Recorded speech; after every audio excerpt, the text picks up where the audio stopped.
Talk about how important is an efficient process to looking like I'm not a 100-year-old car company in the candidate experience and the branding experience. Talk about that. It's incredibly important. So today, GM has to attract and recruit role profiles that we have never had to go after before. Yeah. These types of candidates have never applied to GM. We weren't sexy to them, right? Why would a senior software developer who's sitting in one of the FANG companies want to come work for General Motors? There needed to be a game-changing difference in the way we attracted talent. We had to be able to do it faster. It had to be more efficient. It had to be candidate-friendly. It had to allow our recruiters the opportunity to go sell an opportunity and then make that experience for the candidate from the conversation to day one so efficient and seamless. They were like, wow, this is amazing. Hiring managers in that case, they're being able to get candidates in faster. What's the interview change? How many days did it take to get somebody scheduled on an interview then versus today?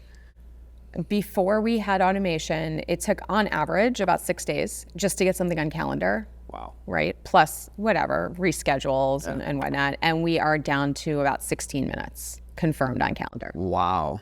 So are you seeing a big difference in the talent that you are being able to pull in for interviews now versus before because you can get to them faster?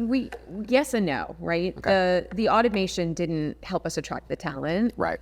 GM has been going through, I'm going to say the cliche word, right? Transformation for the last couple of years. And so everything that we do from a talent acquisition perspective is now different. The way our recruiters recruit is different. The talent they go after is different.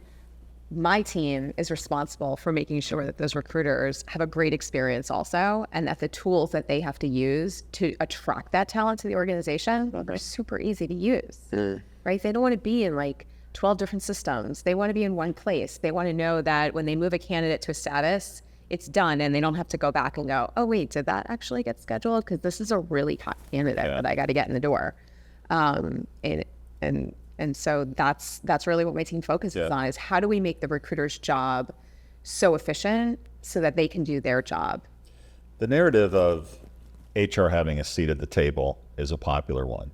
And today it seems to me we have data points that really tell a story about how we're either saving money or how we're potentially making money. You mentioned everyone that applies is a potential customer of GM. Talk about the digital changes that you've made with Paradox and others to tell that story better to the exec team that you're actually making / saving money for the business. Just in our first year of go live, I estimated probably $2 million worth of savings. So some of the data that we've leveraged from Paradox has been, who are some of our chronic offenders that reschedule all the time? I remember sitting in a working session in Detroit with some of the Paradox team, and I was like, I would love a shame board. I didn't come up with that. A leaderboard. I think it was Allie. I think board. it was one of the Paradox team that said, like, we can build you a shame board. And I'm like, a shame board would be great, right? Like, how cool is it to be able to go, hey, Joel. You're slacking. Joel, you canceled and rescheduled 12 interviews this month. What's going on? And those conversations can happen now. And so what we've been able to take back to our executive team is, we want to get candidates in the door as fast as possible, but we also want to make sure that we're holding ourselves accountable for doing what we can do to get those candidates in the door. Right. And so if our own interview teams or hiring teams are the ones that are constantly moving the schedule or rescheduling, we want to be able to go back and do something about that. Sure. Do something about that. Sure. So you talked about making sure that the recruiters have a great experience, right? How has that helped from a retention standpoint, knowing that they can get rid of some of that administrivia piece and then actually do the job of recruiting? Yeah. I mean, we have almost zero attrition on our team. So the team gets really excited when we roll out something new, right? Whether it's a new enhancement on Paradox or one of the other tools in our tech stack. Curious about demographically how people are applying to jobs today. Obviously, Paradox. You got web, you got a mobile, QR code, all the various ways that you're advertising and getting candidates in the funnel. What are if you had to rank where people are mostly coming in and interacting with the tool, what would you rank that as? Honestly, it's for our experienced population. I would say they're coming in either they're starting their journey on LinkedIn, most of the time, or it's a recruiter reached out and called them, right? Or we've got our sourcing team that's building out that passive pipeline and we're marketing to them constantly. So it could be that, right? So there's a lot of, we try to drive a lot of candidates to our career site. It's chock full of information. We're really proud of it. We just stood it up. It's the first time GM had a global career site ever.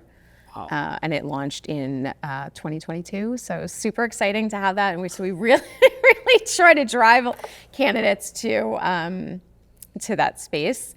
Future for our hourly population, we're going to be driving them text to apply, right? Yes. So, and the experience will look different. So when you click that apply button, it's not going to take you to the career site. It's going to take you to this EV experience where you get to interact with EV, right? And you go through this experience of where traditionally you'd have to fill out this really lengthy application, you know, tell me about your education, tell me about your experience, can you do X, Y, Z? And that's all going to be like a chat conversation now. That's amazing. Question is, are you thinking about future scope going further down funnel and then also internal to be able to open up those types of lines of communication with great talent that already works at GM? Yeah. So there's a lot of things on our future roadmap. Lots of things that we keep talking about. One is some orchestration with some of our other tools that will allow like a Teams chat, right? Through HiredScore actually, where the hiring manager will get pinged right after they open a rec and say, hey, you have a rec. Here's a couple of known candidates that might be interested, right? Because it's fetching from our other tools. So super cool. We're not doing that this year, but hopefully next year. So matching into the database. Because you guys spend, I would assume, a good amount of money. Just a little bit. It's a couple pennies. Yes. We have an amazing recruitment marketing leader who does a phenomenal job, both, you know, marketing on social, but also cultivating those engagement messages through our CRM that are going out and targeting different audiences and getting them excited. That candidate database, it's massive. Which should be the primary resource for you guys, right? It should be. Well, that again, with some of these tools, are you going to be able to kind of like change the way that you you work in the ecosystem? So the plan is, right, again, GM's going through this transformation. We have these sourcing teams being built out where their jobs will really be to fill the pipeline for talent that we need in the future, not yesterday. Yeah. And so the goal is that in the future, we're fishing from our own pond. We're not fishing from the ocean down the street. Going back to the schedulers that were replaced or let go, we talk a lot, the narrative of recruiting is going away or recruiters are being replaced. It's interesting to note that I didn't hear you say that any recruiters were let go in that process. But I'm curious from your perspective, will the skill set of a recruiter in the future at GM look different? And what is that difference going to look like?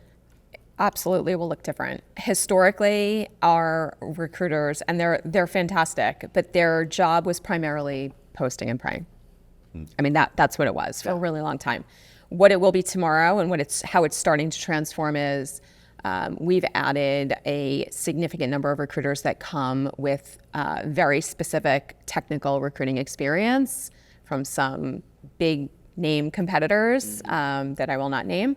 And they're not only on the hook for like bringing that talent in, but also helping to educate our OG recruiters on here's how you sell to a tech candidate, right? Because the sell is different. Yeah. They don't necessarily care about that we shut down in July and you maybe have a week off. They want to know that they can work flexibly and that they have cool tools and the technology is modern, and those are the things that attract them. And so it's how do you sell differently? And so that the role of the recruiter absolutely is changing. Again, I'm going to throw another cliche out there. They are now becoming talent advisors, right? They're advising managers, hiring managers and leaders on what's in the market. They're leveraging data that we have to say, hey, you're looking for this purple squirrel with pink polka dots, but guess what? There's 5 of them in the whole country. Yeah. So let's talk about if we just took the polka dots away, how much does that increase your pipeline, and can we train for those polka dots? And those are the conversations that the recruiters are starting to have, and that will continue to evolve because we can't keep doing what we did yesterday if we want to succeed tomorrow. So do you own talent management as well? I do not. So do you think end scope that this is going to be a talent function because of all of this? You have all that great talent internally that you want to keep productive and obviously move up the ladder, but also you want to bring in new fresh talent. Yeah. So do you see that as kind of like a joined? I do. I do. I mean, yes, I think we work closely with them today. There's some things that are already starting to merge. So historically, our talent management team owns, they own the onboarding process, which was everything post-offer. Gotcha. Not great for TA because you lose visibility. It's hard to keep that engagement with the candidate. They lose touch. That has transitioned over to our team. And so it's a much more seamless experience. The candidates or potential new hires actually know like, oh, hey, wait, I have a problem filling out my onboarding, one of these tasks. Who do I call? Previously it was nobody. Yeah. And so now they know who to call. So that's amazing. We're also looking at like, how do we take some of our existing TA technology and expand that into the employee lifecycle? Right. So one of the things that we've talked with Paradox about, which this is on my wish list, right? If somebody asked me like, what do I want for Christmas? Next question, Write this down. That's my next Write question. this down. This is what I want. So right now, the EV experience stops at interview. After your interview is completed, you never hear from EV again. And I was like, hey, how cool would it be if like, I don't know, you got an offer and EV texted you and be like, hey, congratulations, you got an offer. Or like, hey, Joel, guess what? You're starting in 5 days. And she has a but Disney you haven't, Mickey Mouse right? type voice, right? Okay. Joel, how are your start date's next week, but you haven't completed this onboarding task. We don't have to switch your start date. Yeah, like just so cool. And then how about you get this text from Evie on day one? Hey, welcome to General Motors. We're so happy you're here. How about this at 30 days? Hey, did you do your benefits elections? Because guess what? Those are going to turn off. Or, hey, this position just opened up that you're qualified for in another department or even up. Yeah. Yeah. So one of the things that we've been working with our HR tech team on is like, how do we take our existing technology and expand that into the employee lifecycle? Because there's such amazing things that we have. Why are we stopping Right. at talent acquisition?